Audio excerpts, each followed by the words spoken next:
epithelial tissue more porous so everything can go through.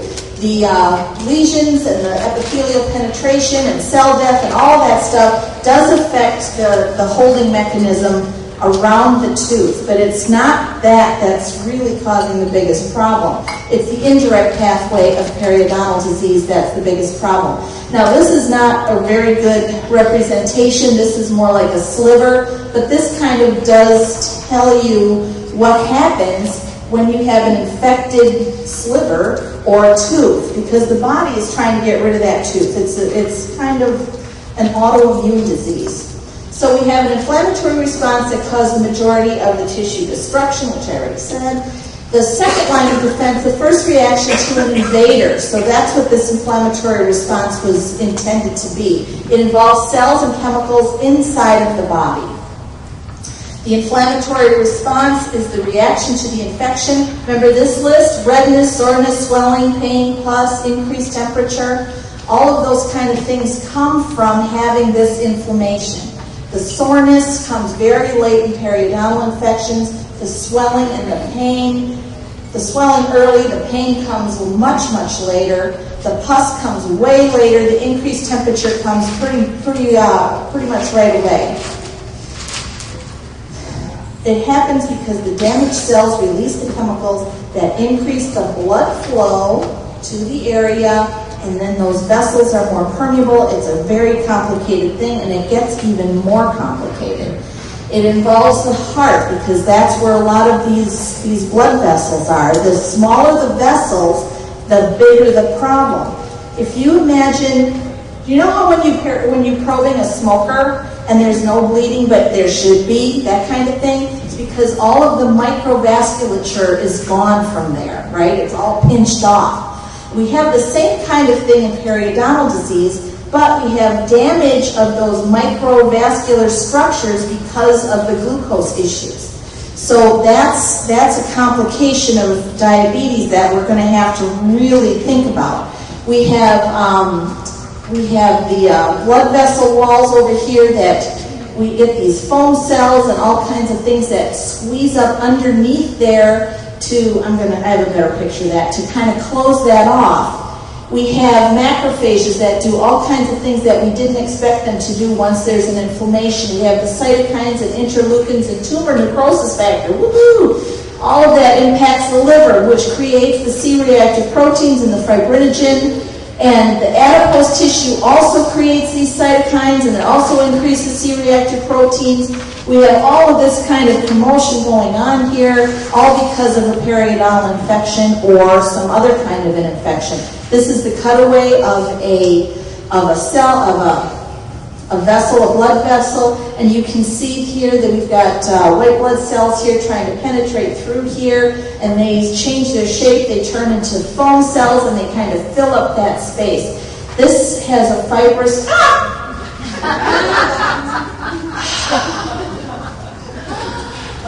I know. You were afraid I was going to keep going.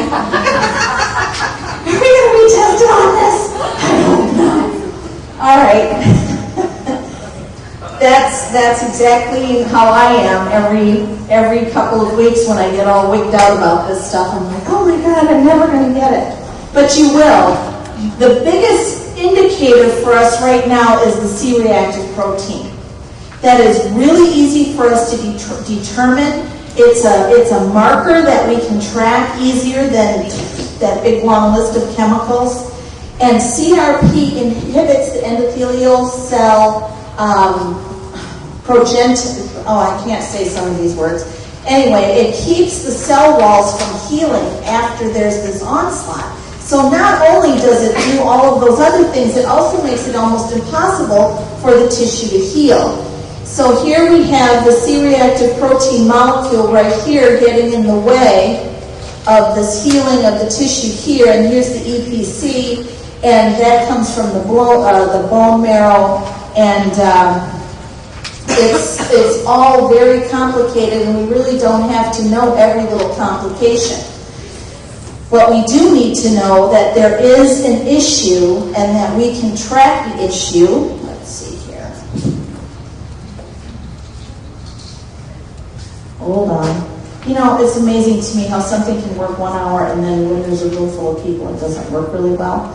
This is going to be a movie of Dr. Ridker from University of Brigham University. Come on, let's go.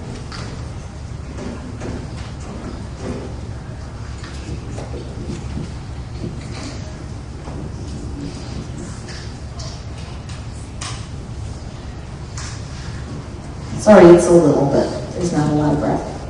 This is Healthline. Today on Healthline, we'll look at exciting new developments in the field of medicine in the areas of cardiovascular risk assessment. Cardiovascular disease is the #1 killer in the United States, claiming more lives each year than all of the causes of death combined. Inflammation is known to play an important role in heart disease. Dr. Paul Ridker, Eugene Grunwald Professor of Medicine at the Harvard Medical School, and the Director for the Center for Cardiovascular Disease Prevention at Brigham and Women's Hospital, Boston, Massachusetts, discusses cardiovascular risk assessment and the importance of the high-sensitivity C-reactive protein, or hs-CRP test. What the high-sensitivity C-reactive protein, or hs-CRP test, provides for us is a very simple clinical window into this complex biology of inflammation. We now understand that patients with elevated levels of hs-CRP are very high risk for rupturing these atherosclerotic plaques. So on the one hand, we have cholesterol levels increasing the deposits in the arteries. On the other side, we have hs-CRP levels increasing the likelihood of the plaques actually rupturing and converting this patient from a stable patient to one who's in the hospital. What's been quite interesting is to show, in fact, that CRP has actually turned out to be a stronger predictor of risk than LDL cholesterol itself. But we need to remind ourselves this is not about replacing LDL cholesterol. It's not about replacing the Framingham risk score. It's about improving our ability to predict risk. So we really want to add a high-sensitivity CRP test on top of cholesterol, on top of Framingham, and we would argue that's the best way we can of getting at who's a high-risk patient and motivating them for better preventive lifestyle. Part of the revolution in this field has been the widespread availability of the high-sensitivity CRP test, which has the ability to measure the very low levels of CRP which are critical for cardiovascular risk detection. Many physicians remain unaware that the old CRP test is simply inadequate for this purpose. So if we're going to be using the CRP phenomena to predict cardiovascular events, to predict diabetes, to predict stroke, physicians must use one of the newer high-sensitivity CRP assays. The question then becomes, what do we do if we have a patient with an elevated CRP level? The first answer is this should be motivational for the patient. We need to tell them there's a new biology. We've learned something about what risk really entails. It's not just about cholesterol. And particularly for the patient with a low cholesterol level, to find a high CRP should really motivate that patient to get to the gym, to diet, to exercise, to stop smoking, and do the lifestyle changes that are so critical to the prevention both of heart disease and of diabetes. What becomes more complex is whether or not one would change pharmacologic strategies of prevention on the basis of CRP levels. Well, what do we know? We know that aspirin, a drug that's very effective in lowering heart attack risk, seems to be even more effective among patients with a high CRP level. So while there's evidence that aspirin is quite effective for men across the board, CRP may be helpful to figuring out who should really be on the drug as compared to not. Another class of drugs are statins, and they're very powerful LDL lowering drugs. We were able to show several years ago that the statins not only lower cholesterol, but they also lower the high sensitivity CRP levels. So it's important to recognize that we do not have evidence yet that demonstrates that lowering CRP per se lowers vascular risk. But at the same time, it's critical to recognize that diet, smoking cessation, exercise, statins, and aspirin all seem to benefit the CRP phenomenon. And the one drug we were worried about in terms of cardiovascular risk reduction, hormone replacement therapy, actually increases levels. It's a very tight story, and again, helps to explain why inflammation right now is so important to this disease. As a cardiologist committed to preventing heart disease, I have great concern about the fact that we miss half of all heart attacks and half of all strokes because we're only measuring cholesterol levels.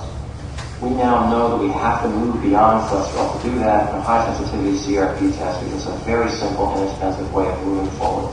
I would argue that this test should probably be incorporated as a basic part of primary preventive screening for all the patients who are measuring cholesterol. That would give us a much better way of predicting who's truly at risk. Remember, there's patients, 25% of the population, have a high CRP and a low level of cholesterol. their risk of future heart attack and stroke is actually higher than patients with a high cholesterol and low CRP. We currently completely miss those individuals with standard screening procedures. Both the American Heart Association and the Centers for Disease Control and Prevention have recently endorsed the use of high-sensitivity CRP as an adjunct to global risk prediction or as an adjunct to the Framingham risk scoring system. This is a very important change in direction because for the first time in nearly 25 years we recognize that new biology exists and we have the ability to translate that biology into primary care practice. HSCRP interpretation should be very simple. Levels less than 1, 1 to 3, and greater than 3 milligrams per liter represent low, moderate, and high cardiovascular risk. That's true in men as well as women, and has been true in all the European studies as well as American studies. As the level of CRP gets higher than 3, risk will continue to increase in a very linear fashion. Levels that are extremely high, above 10, the recommendation is to repeat the test in about 2 to 3 weeks. If it's still very high, that's still a very high-risk patient. One of the nice things about high-sensitivity CRP is that it can be done any time of the day in an outpatient setting. The patient does not have to be fasting. So unlike cholesterol evaluation, which usually requires a fasting blood, this is even simpler, in fact, than that. Again, the argument has been just to add a high-sensitivity CRP along with the time cholesterol screening. It can be done anywhere in an outpatient setting. It's really quite easy to do. Knowledge of the important role of inflammation in cardiovascular disease continues to increase. The first high-sensitivity CRP assay in the United States to have cardiac-specific intended use became available from Dave Barry early in 2004. HSCRP, when tested using a standardized assay, is like cholesterol or LDL cholesterol. There we go. Now you heard it from the biggest cheese there is. He's not even from Wisconsin. That's another joke. Come on. So these are the numbers that you're going to look for. I've been advocating doing CRP testing in the office for a long time. It's much easier now. I found the first dentist in the United States to do you need me to put that back? To do CRP tests in Chicago, Dr. Schefter. He had to take a test to be some kind of a lab owner, and in order to do the C-reactive protein testing in his office. And he had his assistant do a finger prick, and they filled up a little capillary tube, and they had a little machine on the counter. They did C-reactive protein, they did A1C, and they did lipids. And it took the biggest, bureaucracy there is. It took them almost 3 years to figure out he was a dentist, not a physician. And even though he signed everything DDS, they weren't looking for that. You know what I'm saying? How things are invisible until they present themselves in a really obvious way. And now we have this new way of doing the C-reactive protein test in the office in a dry sample, where you prick the patient can prick their own finger, and then we'll talk about that in a minute. But they'll squeeze some blood onto a little piece of paper, and then you send that paper off to the lab, and they get the results in a little while. Is everybody done with these numbers here? If after repeated testing you have a CRP number that's over 10, you need to have some other kind of an evaluation done. Dr. Schefter has been doing these tests for a number of years now, and he's found patients with everything from diabetes, prediabetes, gout, to cancers. There's one patient that he likes to talk about the most is the patient who had a CRP reading of 10 before they did his periodontal treatment. And after the treatment was done, they routinely see numbers decrease after that treatment. And his went from 10 to like 17. Well, guess what happens? You get to go to your physician then. And they keep testing and testing until they figure out what was wrong. He had no symptoms at all. And, they saved him from a miserable life of colon cancer treatment. So that's the kind of thing that he's very pleased about in his practice, and he considers himself an aesthetic dentist, cosmetic dentist.